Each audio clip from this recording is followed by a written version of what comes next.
অসাধারণ একটা রেসিপি আজকে আমি সবার সাথে শেয়ার করতে যাচ্ছি। সো সবাই আমার ভিডিওটা দেখবেন, আমার রেসিপিটা কেমন হলো সবাই আমাকে জানাবেন। So let's start. আসসালামু আলাইকুম এভরিওয়ান, সবাই কেমন আছেন? আমি কাঁচকলা দিয়ে ইলিশ মাছ দিয়ে রান্না করব আজকে। সো ভাবলাম সবার সাথে এই স্পেশাল রেসিপিটা শেয়ার করি। এটা আমার কাছে একটা স্পেশাল রেসিপি, ইলিশ মাছ এন্ড কলা। মশলা ঢেলে দিলাম, সব মশলা একসাথে পানিতে মিক্স করে এখন তেলের ভিতরে পেঁয়াজ ফ্রাই করে তো ঢেলে দিলাম। দেখছি এখন কালারটা কেমন হয়। ডিফারেন্ট করে আজকে বাংলাদেশি কাঁচকলা রান্না করব। মশলাগুলোর সাথে টমেটো অ্যাড করে দিচ্ছি, একটু ডিফারেন্ট করে রান্না করার স্টাইল করে নিচ্ছি।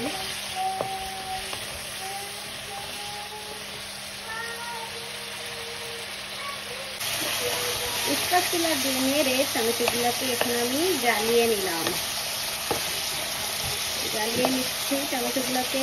টমেটো গলে গেলে মশলাটা কষে আরও সুন্দর হবে।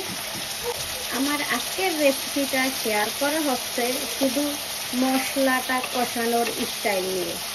আমি ফুল রেসিপিটাকে অত গুরুত্ব দিব না। আজকে গুরুত্বপূর্ণ হলো যে আমি কিভাবে বেশিরভাগ মশলাটাকে কষাই আর সব মশলা রেসিপির মশলা কষানোর স্টাইলটা মাঝে মাঝে আমি কোন ধরনের ইউজ করি। এই স্টাইলে মশলা কষানো হলে রেসিপির স্বাদ অন্যরকম হয়, ইয়াম্মি হয়।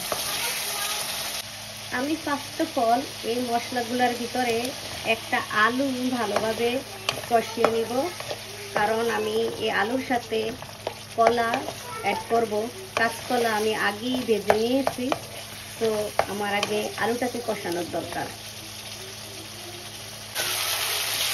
আমি মশলার সাথে আলুগুলা নাড়াচাড়া করার পরে এখন একটু পরিমাণ মতো অল্প করে পানি অ্যাড করে দিব, যেন আলু সিজে।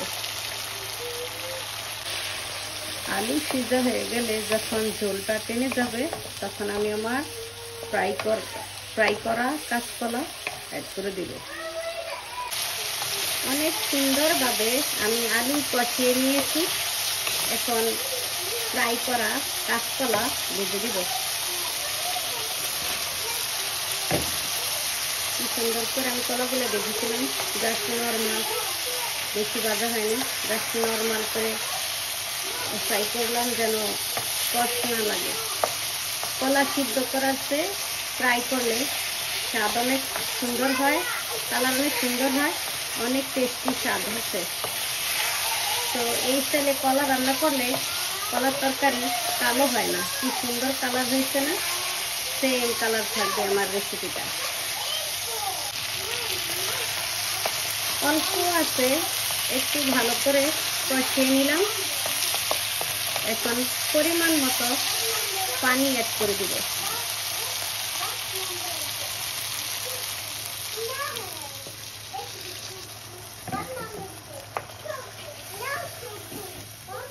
পানি দিয়ে একটু নেড়ে নিচ্ছি, তারপর এখন আমি 5 মিনিটের জন্য ঢাকনা দিয়ে রাখবো। ব্লক হয়ে আসলে আমি ইলিশ মাছ অ্যাড করে দিব।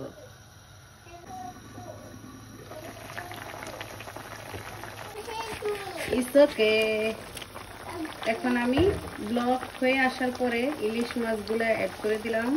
সুন্দর করে একটু বসিয়ে দিব কলার উপরে, ভাঁজ করে একটু সাজিয়ে বসিয়ে দিলাম।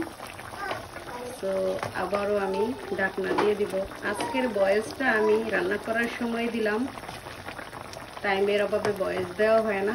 তো আলসামির কারণে একটু আর কি কোনো রকম ভিডিও ক্রিয়েটিং করে নিলাম।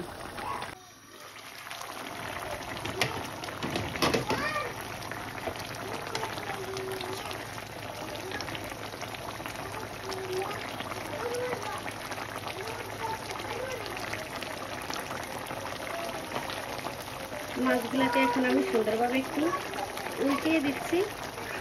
তারপরে আমি ধনিয়া পাতা অ্যাড করে দিব, কারণ আমার রেসিপিটা অলরেডি হয়ে গেছে। ধনিয়া পাতা অ্যাড করে দিলাম, তো একটু নেড়ে চেড়ে নিচ্ছি। পরে একটু কালা জিরার গুঁড়া অ্যাড করে দিব। জিরার গুঁড়া দেই একটু ওভার গ্রান হওয়ার জন্য। কালা জিরার গুঁড়া অ্যাড করে দিচ্ছি। অনেক সুন্দর হয়েছে না রেসিপিটা? কাঁচকলা দিয়ে ইলিশ মাছ রেসিপি। আমার রান্নাটা কেমন হইলো তা সবাই আমাকে একটু জানাবেন। তো সবাই ভালো থাকবেন। আল্লাহ হাফেজ, বাই বাই।